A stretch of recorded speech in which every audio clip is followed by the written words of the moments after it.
Like, everything has to go right for me to defend in position with, like, a king-jack suited hand. It has to be a small 3-bet, and it has to be against a player that I don't think is just nut peddling his 3-bets. And deep stacks. And deep stack. So all that has to come into my mind right at the moment if I want to defend. And if all of them are not aligned, then I'm just going to give it up and just wait for a better spot. You're not doing it very often.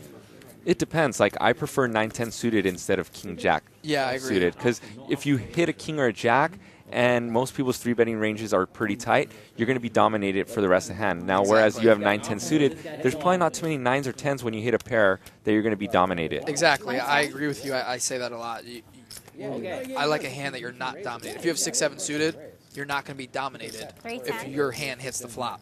Right? And another monster. Look at this monster. Wow, this Kings is versus sick. aces versus queens. Oh, my God. Oh, this is like a This setup is the hand of the night right here.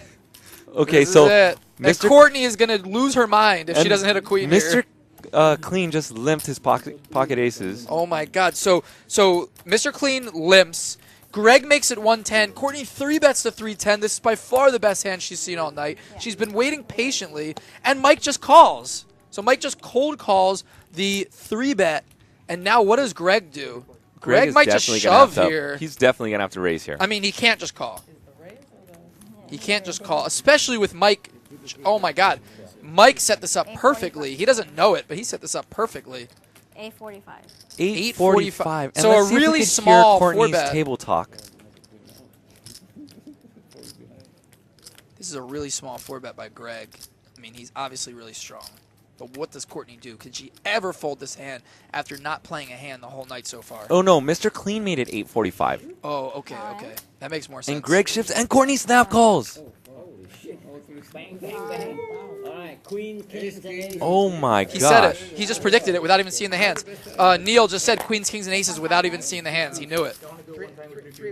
They haven't shown their cards yet, though. How many times are they doing it? One time. Mr. Clean said 3 people. I only run it 1 time. Oh, and Courtney drills it. Wow, good for her. Well, let's see if she could hold. She's so happy right now. Boom. Wow, Courtney is so ecstatic right now. I mean, is this even fair? She's got the looks, she's got the brains, and she runs good. And she has the pigtails. And she's got the pigtails. Is this even fair? Wow. You know, I was just saying, if Courtney loses his hand, she's going to be on tilt because she waited patiently. She couldn't play a hand. She saw how good this game was for the first hour or so. She got in there with 2 hands, but they weren't really great hands. They didn't really go so well. Or one of them was ace-king. She had to fold. One of them, she played a little questionably. Now she gets queen. She's like, yes, I got it. Finally, I'm going to win a hand. And then she runs into kings and aces. And then ships it. Showers. And then she hits the queen. Quick shout out to Value Town and Jiggy. Wow. If you guys are just tuning in, we just had the monstrous cooler of a lifetime. We had aces versus kings versus queens, and all of them were just piling money in pre-flop, and Courtney just ships it with the worst hand. Wow. So if you missed the action, it went Mr. Clean limps. Limps. Under the gun +1. So he's like, I'm going for this limp raise. Greg, I have kings. I'm making it 110. So it was a limp for straddle, a limp to 20. Greg makes it 110. Courtney said, this is the best hand I've seen all night. Yes, I got it. Finally, I'm going to win a hand. She makes it 310. Comes back to Mr. Clean. He goes, got him. 845, limp raise. Hand looks so strong there, right? I mean, he just less than 3x out of position, limp 4-bet. Looks like such a strong hand.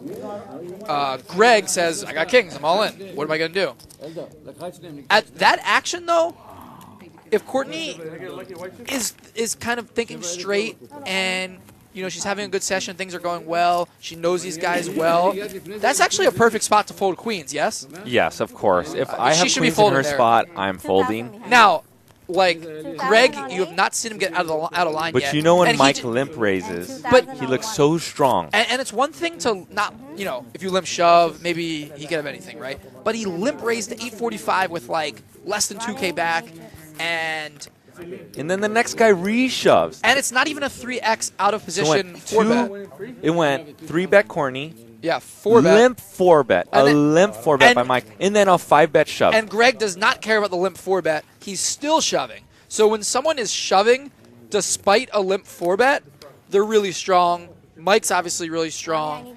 And if you're Courtney there, you can get out of the way. So yes, it is possible to fold queens pre, and that is a spot when you can do it if you put all of the information together of what happened pre-flop.